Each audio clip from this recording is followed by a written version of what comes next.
रास आरंभ किया। उस समय वहां पर राधा जी भी प्रकट हो गई। भगवान जितनी गोपियां थे इतने कृष्ण प्रकट हो गए और सबको क्या दिखाई दिया कि कृष्ण मेरे साथ रास कर रहा है, नृत्य कर रहा है। प्रत्येक गोपी के मन में यह आया कि कन्हैया तो केवल मेरे साथ ही था, मेरे साथ ही रास उसने किया है।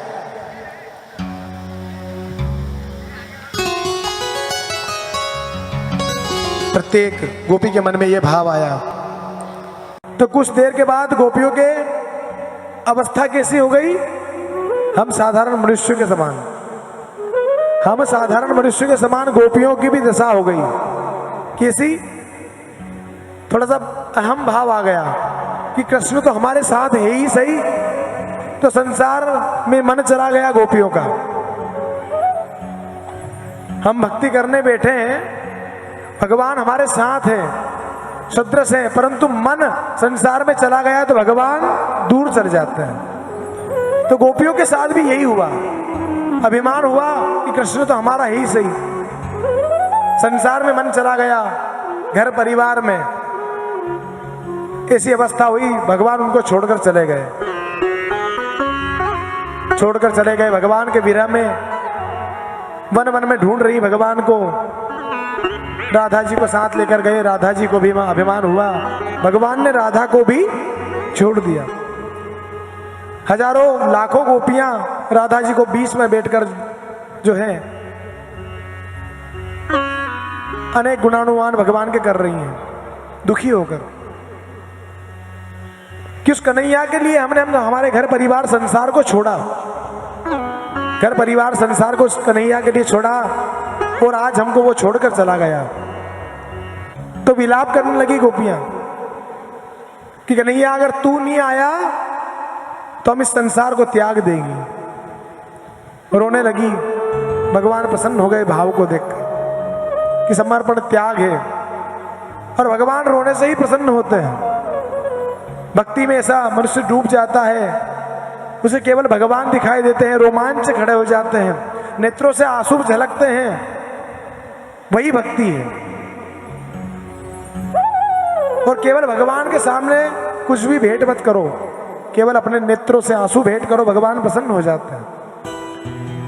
परंतु वो भाव के होना, नहीं तो आप एक प्याज लेकर जाओ, महाराज जी ने बोला नेत्र रोना है भगवान के सामने तो काम हो जाएगा। हृदय से भाव प्रकट हो कि साक्षात हमको केवल भगवान ही दिखाई दे, ऐसा भाव है। ये संसार कुछ भी नहीं, केवल जीवात्मा और परमात्मा, छोटा सा जीव उस बड़ी परमात्मा को मिलना चाहता है। यही भाव रहेगा तो उसी भाव के जो आंसू आएंगे उसी को भगवान देखता है। गोपियों को भाव आया, भगवान उसके नेत्रों से बहते आंसू को देखकर प्रसन्न हो गए, और भगवान का भी हृदय पिघल गया। कहते हैं हम किसी को बोल के जाते हैं वो आए तो उसको ये देना मत, वो वापस नहीं देगा। अब आप तो चले गए बोल के, घर में आया और वो आदमी थोड़ी देर तो मांगने लगा, उसके बाद रोने लग गया। तो रोने लगा तो हम दे देंगे यार, बेचारा रोने लग गया। फिर आप आकर पूछो कि क्या करा, उसको दिया कि नहीं दिया? मैंने तो दे दिया, बेचारा रोने लग गया था। तो संसार में रोने से वो वस्तु मिल जाती है, तो परब्रह्म परमात्मा को भाव से आंसू हमने प्रकट करके उसे भेंट किए तो परमात्मा अवश्य सुनता है। ये भाव की भक्ति इस कथा में बताई। गोपियों ने विरह गीत गाया। गोपी गीत का पाठ अगर घर में मनुष्य प्रत्येक दिवस करता है, भगवान साक्षात नंद नंदन उसके घर में रास करने आते हैं, और जहां भगवान आते हैं वहां पर सभी दुख दरिद्रता नष्ट हो जाती है। तो जो है सभी गोपियों के सामने भगवान फिर से प्रकट हो गए, और जो है भगवान ने कहा कि तुम्हारे अंदर कुछ भाव, कपट भाव आ गया, संसारी भाव आ गया। अब तुम्हें इस रास में प्रवेश तो मिलेगा, परंतु मैं तुम्हारे साथ नृत्य नहीं करूंगा। एक गोल घेरा रहेगा, उसमें केवल मैं राधा के साथ नृत्य करूंगा, तुम सब बाहर से ही नृत्य करना। फिर से महारास आरंभ हुआ, और उस रास की जो ही आवाज गई सीधे कैलाश पर्वत पर माता पार्वती को सुनाई दी, पार्वती भी जो है आनंद के साथ श्रृंगार करने लगी। रात्रि, मध्य रात्रि है शरद पूर्णिमा की, 16 श्रृंगार करने लगी। भगवान भोलेनाथ ने पूछा, देवी कहाँ जा रही हो इतनी रात्रि को? पार्वती ने कहा कि मैं जो है यूपी जा रही हूं, वृंदावन। भोलेनाथ ने कहा, यूपी मत जाना अकेली, मैं भी तुम्हारे साथ चलूंगा। भोलेनाथ ने मना कर दिया, यूपी अकेले नहीं जाना।